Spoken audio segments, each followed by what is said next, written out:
जरा सोचिए कि अगर यूपी में सपा और कांग्रेस का गठबंधन टूट जाए तो उत्तर प्रदेश की राजनीति का अगला फ्रेम कैसा होगा। क्या विपक्ष की इमारत एक झटके में ही ढह जाएगी या फिर कोई नया समीकरण सामने आएगा। दरअसल ये सवाल इसलिए और बड़ा हो जाता है क्योंकि 2027 के चुनाव के मद्देनजर राहुल गांधी और अखिलेश यादव में मुस्लिम वोट बैंक को लेकर खींचतान शुरू हो गई है, क्योंकि मुस्लिम वोट बैंक ही दोनों ही राजनीतिक पार्टियों की दिल है। ऐसे में दोनों ही पार्टियां इस वोट बैंक को लेकर अपनी पूरी ताकत आजमाइश कर रही हैं। वहीं इसी बीच मायावती और ओवैसी बीच बढ़ती नजदीकियां भी उत्तर प्रदेश की राजनीति में एक नया मोड़ लेकर आ रही हैं, क्योंकि अगर ये दलित और मुस्लिम वोट बैंक एक साथ हो गए तो ये सपा और कांग्रेस के लिए एक बड़ी चुनौती साबित होंगे। ऐसे में अब सवाल यह है कि क्या 2027 तक सपा और कांग्रेस का गठबंधन टिक पाएगा। क्या विपक्ष अपनी ही रणनीतियों के दबाव में टूटने वाला है या फिर यूपी में एक कोई नया मॉडल जन्म लेगा। आइए इस वीडियो में समझते हैं ये पूरा मामला। नमस्कार, मैं सुशांत प्रताप सिंह और आप देख रहे हैं यूपी न्यूज। दरअसल उत्तर प्रदेश की राजनीति इन दिनों एक ऐसे मुहाने पर खड़ी है जहां हर तरफ एक नई रणनीति है, एक नई सियासी कहानी है। बिहार चुनाव के नतीजों ने विपक्षी एकजुटता को जैसे झकझोर दिया हो और इसका सबसे ज्यादा कंपन महसूस हो रहा है अखिलेश यादव और राहुल गांधी के गठबंधन में। मुसलमान वोट बैंक पर पकड़ को लेकर दोनों दलों के बीच जो खींचतान दिखाई दे रही है वह अब सिर्फ भीतर खाने की नाराजगी नहीं रह गई, बल्कि खुले संकेत देने लगी है कि यह गठबंधन आगे भी साथ चलेगा या अचानक किसी दिन टूट जाएगा, इसकी गारंटी किसी के पास नहीं है।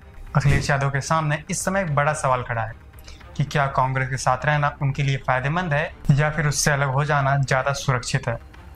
ऐसे में सपा के भीतर एक धड़ा है जो है बेहद साफ तरीके से कह रहा है कि सपा को कांग्रेस के साथ गठबंधन में नहीं रहना चाहिए, क्योंकि इससे सपा को घाटा हो रहा है जबकि कांग्रेस को इस गठबंधन से फायदा हो रहा है। वहीं दूसरी तरफ अखिलेश यादव के सामने ये भी दुविधा है कि अगर सपा और कांग्रेस दोनों गठबंधन टूट जाते हैं तो इससे मुस्लिम वोट बैंक में भी बिखराव होगा, और यही वो मजबूरी है जिसके चलते अखिलेश यादव कदम उठाने से पहले सोचने पर मजबूर हो रहे हैं और कांग्रेस भी इसी कमजोरी के हथियार की तरह इस्तेमाल कर रही है। इमरान मसूद जैसे नेताओं को आगे करके कांग्रेस मुस्लिम मुद्दों पर सपा से ज्यादा मुखर हो रही है।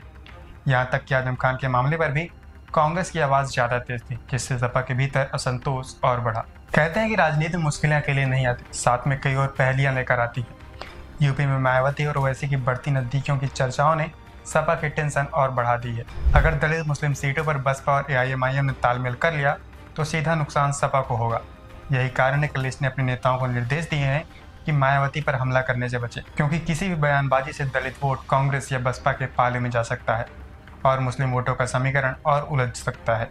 अखिलेश, आजम खान और मायावती के बीच बनी रहस्यमय राजनीतिक केमिस्ट्री भी अभी पूरी तरह सुलझ नहीं पाई है, जो स्थिति को और जटिल बनाती है। उधर कांग्रेस की महत्वाकांक्षा रुकने का नाम नहीं ले रही। 2024 लोकसभा चुनाव में सपा के सारे 6 सीटें जीतने के बाद अब कांग्रेस यूपी विधानसभा चुनाव में 100 से ज्यादा सीटों की मांग कर रही है, जबकि सपा इसे बिल्कुल अव्यवहारिक मानती है और बिहार के चुनाव ने कांग्रेस के प्रति उनका भरोसा और कमजोर कर दिया है।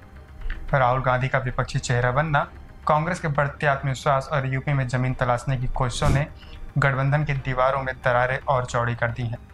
विपक्षी एकता अब एक सवाल बन चुकी है और उसका जवाब कोई भी खुलकर देने को तैयार नहीं।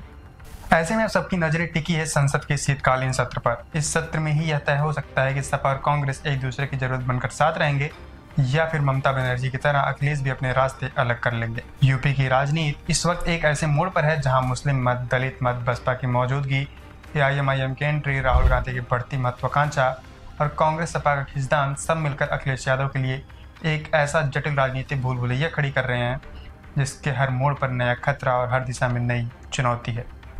ऐसे में अखिलेश यादव अब इस रास्ते से कैसे निकलेंगे यह तो आने वाला वक्त ही बताएगा, लेकिन इस समय यूपी की राजनीति एक ऐसे मोड़ पर खड़ी है जिसका सीधा रास्ता 27 की सत्ता तक जाता है। ऐसे में आपको ये वीडियो कैसा लगा हमें कमेंट करके जरूर बताइए और ऐसी तमाम छोटी बड़ी खबरों के लिए देखते रहिए यूपी न्यूज़।